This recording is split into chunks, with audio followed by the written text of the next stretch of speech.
Hello,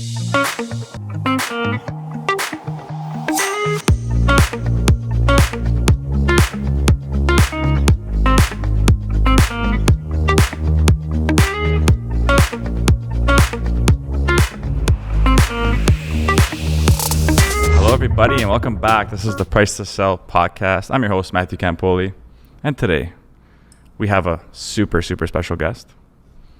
Many of you, probably all of you, may know her. We have Kathleen Black in the building. Thank you for coming. Thank you for having me. She is an incredible coach. I've experienced one of your sessions, blown away. So super happy to have you here. And for those that don't know you, let's give a little bit of a brief background. So you're a coach. I am. But you were a realtor. Yes. So let's talk about like that journey and how you started.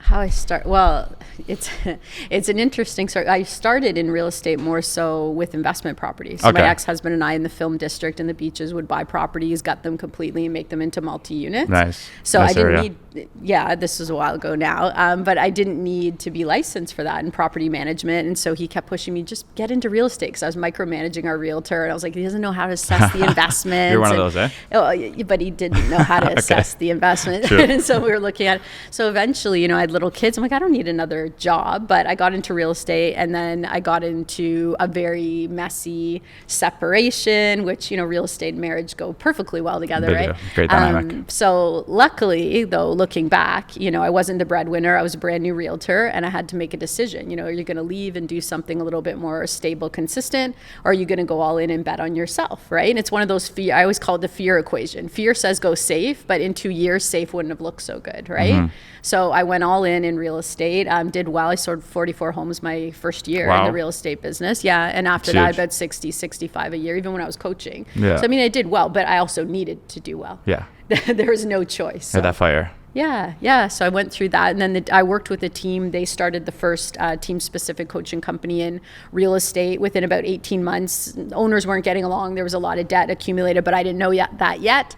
And I got into coaching. I took over that company as director of coaching 18 months in, and then I think within 6 months I was running the company and turning it around out of quite a bit of debt, which is a great experience as a business owner. You learn a lot. For sure. Yeah. So you 18 months as a realtor first? No, I sold real estate actively for a few years. Like even coaching, there were years where I was still selling like 60, 65 properties, and I had about 30 coaching clients. So it was crazy, but those, I call them pinch years. Like I could do it for 2 years. I couldn't have sustained it longer. Like it was all in craziness. For sure. Yeah. I can relate. I was a barber. I ran a full barber business prior to real estate. And I was losing my mind. Yeah. I was actually losing my hair as I was cutting hair. So I realized I want to keep my hair. So I love it. It's time to go. So slowly. Cut out everybody. Sorry guys, love you. But definitely can understand that's a lot to take on. It was a lot, and I had 2 kids under 5, right, as a single parent. So it, I know it taught me a lot about efficiency and leverage, though, which I use all the time now. Exactly. And so did you see like some flaws, like struggles in real estate? So like I want to get into that. So it's a fight or flight business. You really help people kind of iron out the mindset side of things, the business side of things. Did you see that there was something lacking, and people that really, like, we needed that? Is that a reason you got into it? Into coaching? Yeah. Well, I think both. Like I started coaching big teams. Like some of my first clients were Chuck and Melissa Charlton, Rob Golfi. Like these are the first people I worked with. So I never did the solo struggling agent. Okay. I started with the big teams and the people who were already high performers who were saying, I either need a team or I'm leaving the business. Like I can't sustain. And that's the thing with this business. We think, okay, once we make enough money, it'll be easier. But then we're trained. Like you have to pick up the phone 24/7. And sometimes it's hard to put that down. And then you become a team, and it's like you have all this or a top producer, and you have all the success you thought you wanted. But I find what successful people don't like to tell other people is that the more successful they get inside, often the less successful they feel, because it's so chaotic. And that's where they get to, I have the money, but I don't have the life. So now I need a team. So definitely I run real estate as a business, and I think there's still a lot of fly by the seat of your pants, and it's stressful. It's really stressful. It is. So why do you think that happens? So what are people lacking when you say like they have all the success on the outside, but on the inside they don't? So what do you think is lacking there? Well, people need to bring on in their lives? Well, easy for me to say systems. I'm a systems person, but systems is just like a process. Like you do this first, you do this second, you do this third. And I think sometimes the threats in our industry are actually showing the opportunities that the team space has seen for a long time. Like, we don't like words like some people don't. I like words like segmented selling. Not everybody likes it, but segmented selling is how you leverage. It's like when you take your whole business A to Z and you take all the pieces and take them apart and say, how do I win on each piece? Yeah. Who's the ideal person to excel in that? And I think as an individual agent, sometimes we're just keep working harder. Whereas an elite agent is like, how do I work in an intentional way? I'm not just going to take action. I'm going to be intentional. So everything that I think works is being hyper intentional from your goal setting all the way up to how you are with clients every single step of the way. And it can allow you to triple, quadruple your business easily. Yeah. Just being organized on those steps, right? So it's not one client, it's like each step in the process. And when do you think is a good time to maybe implement these systems? Well, if you're lucky when you're brand new, like my son is getting into the real estate industry and I joke, I'm like, no one's training you. Like I maybe not, because me teaching him how to drive is maybe not the best thing, but one of the coaches on our team will, 100%, because you get habits that stick with you your whole career. And think about it, one bad habit can cost you not $5, like it can cost you hundreds of thousands of dollars in real estate every single year, your whole career. A good habit can make you hundreds of thousands every year for your whole career. Right? Yeah, 100%. So let's talk about these habits. Yeah. So what are some of the bad habits let's say majority of realtors kind of carry in their everyday life that they should drop? Well, maybe only showing up to work when you have a client calling you. Yeah. Like, that's when a lot of realtors have, right? So for like we call it bookend your day. So start your day with your CRM and you're organized, you know what you need to do, and end your day with your CRM, which includes your calendar. Yeah. So it's like if I'm missing something in my business, there's no way I may choose to miss doing it, but there's no way I'm going to not know I missed it. You know what I mean? Yeah. So if you've got your CRM organized and your plans as an agent, you start the morning and it's like, okay, I'm showing up for work, right? Which is different. And COVID made that hard. A lot of people were working from home, but it's, get up, show up at work and have a routine. And if your CRM's organized, it really helps you because it's like, hey, you have a prospect, you have to call. You have an active client, you have to call. Like it just tells you all the time what you need to do. And I have this magic piece that I have a love-hate relation. People have a love-hate relationship with me about it because we do planning for the whole year based on your vision, not your quota, not the money you want to make, your vision, right? I wrote a book called The Top 1% Life. And that book is about plan the life you want, then build the business to give it to you. Whereas a lot of people build the business, they have these huge dreams and then they're trapped in it. Like I'm working all the time, right? So we take this vision for the year that people are really excited about, and then we reverse engineer into exactly what they need to do. So we know perfect week, everything. Like how many appointments do I need to have every week? How much prospecting? How many do I have to sign? Like we have all those metrics, but it's connected to a vision. Yes. So it's like if you sabotage your schedule, you're sabotaging your dreams. It's not on me. It's not on anybody else, right? So it's really, really helpful that the love-hate part comes in. If you have a perfect week and you don't have it filled with the clients yet, then you just fill all that time with prospecting and business building initiatives. It always works. Yeah. It's like a great, great magic pill. That's not magic pill. So last year, I struggled with the vision aspect of things. Especially ironing out my vision. Sure. I reached a good monetary goal for myself and success in my business. And then I was like, now what? Right, so I hit this wall. I'm sure a lot of realtors hit that wall. So I think the vision is super important. How can one iron out what their vision is, maybe to create some excitement in their business and have that long-term goal to look forward to? Yeah, for sure. Well, I think first of all, it's very easy for us to talk about vision and take it from like a business strategic place. And that means you're in your left brain, and your left brain isn't where your vision lives, right? Okay. So you have to get into your right brain where it's called kinesthetic, where you're actually feeling it. So when I do vision work with people, I have them put pen to paper, because what we're trying to do is align your conscious brain with your unconscious. So your conscious brain is your goal setter. It's like, I want that, right? I'm going to go after it. But your unconscious brain is your goal getter. It's saying, this is what I value. This is what I actually care about. This is all the trauma, beliefs, everything, my memories, my whole life that I'm going to use as the GPS for how you want to get what you want. So for example, if I have issues with money and I really fear not having enough money and I'm focused on financial security, I will make enough usually to just under to like pay my bills, put a bit of savings, like get in a little bit more debt and nothing more. And year after year, I'm like, why am I capping out? Why am I capping out? Because you're focused on just getting enough to have financial security, right? Yeah. Whereas somebody who's looking for financial abundance, it's a little bit different. So Vision's so important because you can't lead yourself anywhere great without a vision. So I'm a big believer leaders are visionaries. You can't lead without a vision, right? You can manage the present, but you literally can't lead yourself anywhere new without the vision. Yes. So we put pen to paper and let our unconscious run the show for a little bit. And sometimes if people are very untrusting of like their intuition or their vision, they'll resist this exercise. So I already watch to see how open they are because like, well, how would I know what's going to happen? It's like, are you a creator or are you not? Yes. Right? If you're a creator, why are you scared to write a letter of what your future year will look like? Yeah. So you already see that resistance, and that's important. That's valuable information, right? Because if you're resisting it, so you put pen to paper and we do 1 year coming back.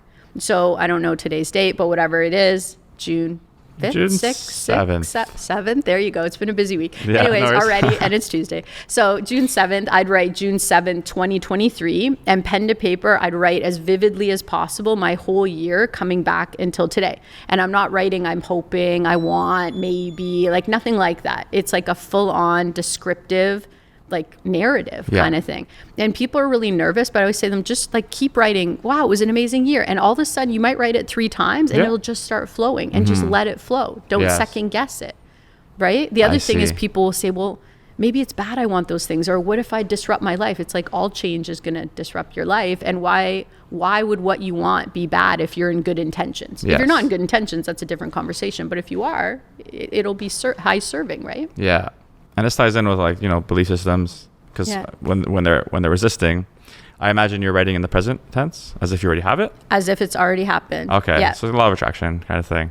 Yeah. Well, your brain science too. It's like you're envisioning it happening, but you're not in the first person seeing it. Yes. So it's like I'm moving towards it in the future. Yeah. That's super cool. Yeah, it is. And have you seen people just like really shift? Yes. And just totally change after that? Well, it's usually a couple of year process. Like I find the first year about 50% comes true and they're like, wow, this is really uncanny. That's kind of weird. Second year, they're like, all right, like 70% came true. And then some years there's life, right? But then by the third year, I find they have great reverence for it. They'll continue to do it. Like if I'm having a hard year, mid-year, I'll write an extra letter because it anchors you. It's like, it's my true north. When I have to make decisions, like, that's where I'm going. Yes, I love that so much. And do you find that, so throughout your coaching, obviously some people might come in with lack mindsets, right? Sure. Do you find that their mindsets change to more of an abundant mindset as they coach with you? Well, we need to. Yes. Like, you know, they try to say 80% of the population is in lack mindset. When you say that lack, it's like we're trying to avoid what we don't want instead of going towards what we do want. In my experience, it's like 98% of the population. Like we aren't taught how to do life, right? Like in a healthy way that feels good and joyous for us. We're taught like just slug it out and get through the next day. Yep. So yeah, they have to, because how can I help somebody expand their life and their business without turning them towards a trust in who they are, what they want, and that they have a purpose in this world? How can I do that? I can't, right? Yes. Yeah. It's like that paradigm shift. Yeah, it's like a full Proctor, paradigm right? shift. Yeah, like that's part of our system. We move like, we have 3 levels, but the base of them is like ego to conscious to collective. Collective is industry icons, but you don't go from a solopreneur to a team. You don't. You go from a solopreneur to an expansion space where you shift how you think and then to a team. Yeah. Yeah. And what do you think? So let's like just talk about mindset and stuff like that now. Like when I did the Zoom class with you, it was my first introduction to you, and you were just talking about like energy and like creating as you speak and all this kind of stuff, and that is my language, right? So I was just like buzzing in the chair, and I was just like looking around. I was like, I have goosebumps. Like, anyone else have goosebumps today? You know, and I just loved everything about that. Awesome. So it's like, is a big part of your work centered around that, like those beliefs and that kind of stuff? Well, absolutely, because it's getting to the core of a person, right? Yes. Like we all go through life and have things that hold us back. And I would say I can give people the best systems and processes in the world, but if they're not clear and confident, they're not going to use them. So the first step is always power up the person. Like, how do they see the world? What's holding them back? What are they telling themselves about why they can't do this? I mean, I'll have people to this day who will come on, like we'll do an all call in our company, which is like means I'm there and you can ask me anything. And I'll have people say, no, I tried to hire an assistant. I tried and they can't do anything and nobody's going to be able to do do it. I'm like, really? So you don't think anyone in the world's hired an assistant successfully? Like, they don't even hear themselves, right? Language. Because they're so in their head that like nobody can do this as well as me, because the ego's just like, if I can't do, like, if other people can do what I can do, where's my value? Like, where do I belong? Instead of, I'm meant to do what I'm really good at, and I'm meant to acknowledge and support other people at what they're really good at. So it's all that shift into conscious mindset and like hyper responsibility, personal responsibility. Like that's a big thing. So we do real estate. It's kind of like the Steve Jobs, like we do real estate, but not really. Like we do conscious mindset and self-leadership, because you can't be in a collective without living that way, not successfully. When did this happen for you? Like, when did this shift happen for you? Because I know for me, it was like, I think I read Think and Grow Rich. Yes. And The Power of Subconscious and all that stuff. And that's from the 30s, right? I think it's 1932. Yeah. You could fact check me. But I just had like that aha moment. And then I just started to dig more and more and more. I became obsessed. Yeah. Right? So like, when did that happen for you?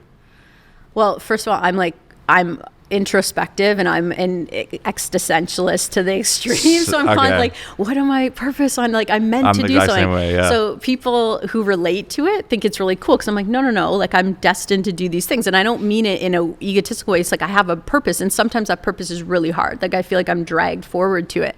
But similar, like I listened to Think and Grow Rich when I'd be in the shower because my kids were little. Yep. And that's what led me to get ownership of the first coaching company, because I was running it and I was like, what's going on here? Like, I'm fully running this. This is my company. It's like, if I can't get 50% ownership, I'm going to leave, which looking back was absolutely nuts. Mm-hmm. But I did. And when I left the company, I was scared that all my dreams and visions were gone, but they lived in me. Yes. Like I didn't realize the energy just went with me. Right. Yeah. So yeah, I think it happened to me, I want to say mid-20s. I started to do a lot of personal development. I left home young. I had a really difficult upbringing, and great upbringing and difficult upbringing. It always is both, right? There's a duality.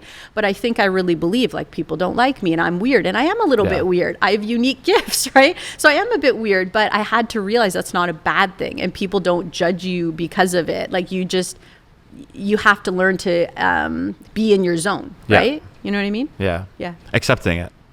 Yeah, accepting it and not using it as a reason, not telling myself like, oh, you're different. People don't get you. Everyone's different. Nobody gets anybody. Yeah. Like, it's really nice when you're just like, everyone feels that way, but until they don't. But I got you right away. Thanks. I got you. There you go. I feel the same way though sometimes. I try to have conversations. It's like, so. Yeah. But biggest part of my life for me, and a lot of things have just happened for me because of having that like kind of thought process, right? So, and I'm obsessed. Well, it changes your whole world. Yeah. Right? We were saying with our team yesterday, like imagine if everybody took full responsibility for what they say and do. And imagine if all our leaders were like vulnerable and fierce enough to say, hey, like it's really important for me to be in alignment with you. I feel like something was off. My brain was telling me you were mad at me or you didn't like something I did. Am I right? Like, can we just chat about it? So we encourage that in our culture. Because I'm like, if we can't do team well, how the heck are we going to help other people do team well, which is what we do. Yeah. Right? So to me, it's like, it's a world changer to think that way. And it's not just these, what do you call it? It's not like, I don't believe in toxic positivity. I believe in seeing what's there and knowing you can do something positive about it. I don't believe in looking away from it. But when people start to shift and they realize like a lot of the experiences we have in life that are difficult have something to do with us. Like it's what we need to learn and we need to grow through. Like that's world changing stuff. It's really powerful. It is. And the first part is accepting that. Yeah. That it starts with you. Mm-hmm. A lot of people don't. But I feel like just the world in general is going through like a slow shift, but into more of this space. Yeah. And like you mentioned alignment. Mm-hmm. And I think like when you're living in your alignment, you just feel really good. Yeah. Right. And a lot of people have like that resistance or like that, things might be going for them because they're just not in their alignment. Yeah. Do you guys do work with helping people kind of find their true purpose, live in their alignment, their values, all that kind of stuff? Well, that's everything. Like integrity is like you're in flow and you're challenged, but you're in alignment. Like in flow state, we're 500% more effective. Wow. And you have to be in alignment to do that. It's like to walk through life and business and have all the hurdles you do. I would say you ground down in your values, which is who you are, and you reach up into your vision and purpose and ask to be of service more so than yourself, right? Yes. And if you can do that, you can be really strong in chaotic times and people don't really know how are you level-headed. So alignment is really important because you're building a team. Like I always say, if you want to know yourself really, hire people. Build a team. Like you will see your weaknesses, you'll see your strengths too, but you'll really see, like I remember when I found them, like, you know what? I'm not a good manager. We always thought I was, and I was until I wasn't. And when we got big enough, it was very clear, like, no, I need to be in this other role. So yeah, I think alignment is everything. I think sometimes we're scared to talk about it because, again, it's like being vulnerable. Like, no, these things are important to me. Like, I need to make time for them in an industry that can be known, in my experience, it's not, but it's known to be competitive and be catty and things like that. And it's like, I think sometimes we don't know how to approach leaders who are like, hey, let's just talk about it. It's important to me. You matter. Let's just chat. Yeah, right? exactly. Yeah. And I think people are scared to hire people, like help. Yeah, for sure. Yeah. I've hired a bunch of help. Especially as of late, the past 2 years, big self-development year for me, or 2 years for me. And I'm like all about it, and I think that it's super important. Like people who resist the idea of like a business coach or, oh my God, it's expensive. Yeah. But you're investing in yourself, right? Yeah. And people just look at like, oh, like there's a cost. I don't want to do it. Sure. But it's going to turn around tenfold for you. Yeah. So do it, guys. Don't be scared. Well, but it is an investment. Like how do we, how do you get to the top of the mountain if you don't climb it? Like you just don't, right? And I think that's going back to that personal responsibility thing. Like I find a lot of top achievers, they want to take responsibility for everything because then they're like, I can change it. I can create these, positive outcomes. But some people don't want that because they still want to hold on to, well, no, somebody else had it better. And don't get me wrong, like there is privilege and there is bias. There absolutely is. I mean, I'm a woman in an industry where there are no top coaches who are women at all, right? And that's a problem. So I see that, but it's like you hit ceilings or you plant seeds. And I believe in planting seeds and, building. I always say I don't build in broken houses. Like I don't have to play in a broken house. Yeah. I can build a new house. I can build my own stage and anybody can. I love that. Yeah. It's important. Yeah. That's huge actually. That's a good little, it's all perspective, right? When you can have these different perspectives and it just helps you out, For sure. I want to get into your documentary. It's called Relentless One. Yes. Right? Let's talk about that for a bit. That's cool. That's it's super crazy. Cool. Yeah. It's cool and crazy. Yeah. Yes.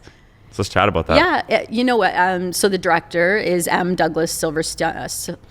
He's going to watch this and kill me. Anyway, we're friends, right? It's fine. But he's out of LA. So he contacted me and he knew actually one of the people I invested in was a coach to help me when I was writing my books, Angela Laurier. She's fantastic. And he did a documentary about her called The Weight of Success, about life coaches and things like that.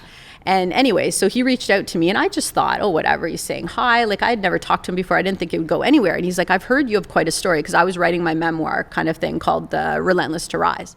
And he reached out and we talked a couple times. But I think the interesting thing is I asked at an event, how many people, if somebody said, I'll do a documentary of your life, would do it? And only 2 people in the whole thing put their hand up. I was like, wow, I am the crazy one. That's fine. But it sounds really cool at the start. But you're vulnerable. Your whole life is like opened up to somebody. Not only that, but a director's perception. Yes. Like this is out of the director's eyes. And don't get me wrong, like he checked with me and certain things were very important to me. But it's quite a ride. But I think to me it was like, well, if I can't share all my stories, if I can't go back and like I say it this way, I say sometimes in life when we go through the hardest things, we try to move forward and we can't. And it's like, because you're not meant to move forward on your own in those times. You're meant to have support of family or community. And I've had times in my life where I probably should have had some support, but I didn't. And I didn't have any choice. So to me, the work I do, like the book and speaking and the documentary, I feel like I'm going back and walking with people when I was alone. And to me, that changes my past. Like it makes it better and it changes our future, right?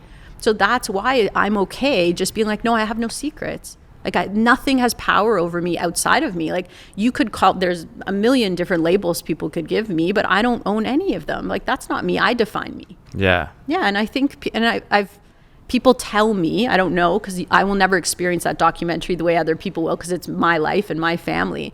But people have told me like it helps them to aspire to see that their hurdles could have been a gift and they could use them for positive things. And that's important to me. Yeah. No, hit everyone in their way. How they need to be affected, right? Yeah, for sure. And like I just went to Costa Rica, I did a retreat and we did a documentary and I was one of 4 people on the documentary. Yeah. So I had to be super vulnerable. Yeah. Right. One-on-one interviews and stuff like that. So I'm really curious about that too, because I was like super vulnerable, Yeah. But in that moment, like during that process, I learned a lot about myself too. And I'm hoping that whoever watches that can learn from it as well. So, that's exciting. Yeah, I'm super pumped. I can't wait. Yeah. One of the best experiences I've ever been on. And then you have the Ultimate Team Summit. So chat about that too. You do that once a year? once a year in November. And we were gifted last year. We were one of the only conferences in Canada to run in person, which was amazing and crazy. I'll never do it again with a 1 month notice. But every year we do that event. And it's kind of cool because when we do we take stats for production levels. So some of the years we've had over 80% of the people there, either their team or individually, I'm careful with my stats, are 100 deal plus producers. We've had years where it's 60. The more it grows, it goes down. So the last couple of years, more 60, 65%. But you've got teams that are selling like 500 homes, 700 homes. Our first year we had a team selling like 1,500 homes. That's right? Insane. Like you and they're coming together. So it's like you bring out your whole team, and we have solopreneurs who are like, I want to run my business the team way. Whether I ever have a team or not is not the point. So some people are like, well, I'm not a team. In real estate, everyone is a team now. You cannot operate without a team in some capacity. So there's a lot of mindset. There's definitely some motivation, but there's actually systems and tactical tools. And the networking is like, people keep coming back. They're like, Kathleen, I love you, but the networking can't be matched, right? I'm like, hey, you don't have to come for me. Just come. I'm happy. I'm in a similar position now with the whole team thing. And like I was good by myself for my first 5 years. Sure. And then last year, just like, okay, Matt, time to drop it. It's time to scale and grow. So do you have a date for this year? We do, November 9th, 10th, and 11th at Falls View Casino and Conference Center. So we'll have way more space. We're back at our bigger location. That's awesome. And you have, 3 days.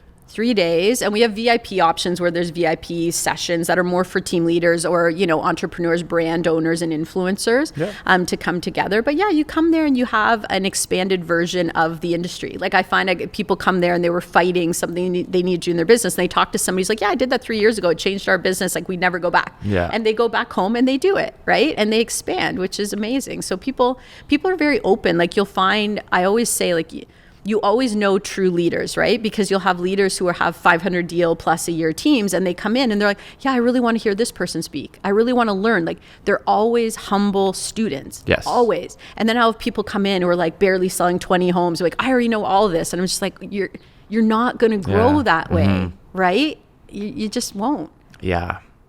It's so true. There's always something to learn from everyone. Always. Whether you're just starting or like 30 years in a business. I'm scared when I have nothing new to learn. I would say, if you don't have a gap, like what are you doing with life? Exactly. Right? I don't know. So it keeps it exciting. Keeps it exciting.